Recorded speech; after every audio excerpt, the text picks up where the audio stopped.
আসসালামু আলাইকুম সবাই। ইউকেতে খাবার কিনতে গিয়ে কখনো প্যাকেটের গায়ে লাল, কমলা, সবুজ রঙের লেবেল দেখেছেন? আপনি কি জানেন এই লেবেলই বলে দেবে যে খাবার কতটা স্বাস্থ্যকর? আপনারা অনেকে হয়তো জানেন এই বিষয়টা, অনেকেই জানেন না। আজকের এই ভিডিওতে আমি সহজ ভাষায় এক্সপ্লেন করার ট্রাই করব কোন কালারের লেবেল কী মিন করে। এই সিস্টেমকে বলা হয় ট্রাফিক লাইট ফুড লেবেল। এখানে সাধারণত 4টি বিষয় দেখানো হয়: fat, saturated fat, salt and sugar. যদিও উপাদানে সবুজ রং থাকে তাহলে কম পরিমাণে আছে, যদি কমলা রঙের থাকে তাহলে উপাদানটি মাঝারি পরিমাণে আছে, যদি লাল রং থাকে তাহলে উপাদানটি বেশি পরিমাণে আছে।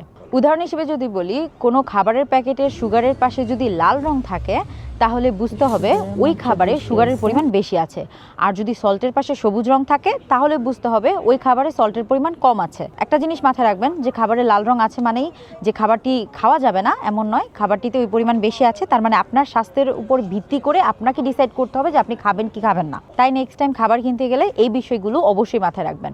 ভিডিওটি ইনফরমেটিভ মনে হলে অবশ্যই সেভ করে রাখবেন। দেখা হবে নেক্সট ভিডিওতে। আল্লাহ হাফেজ।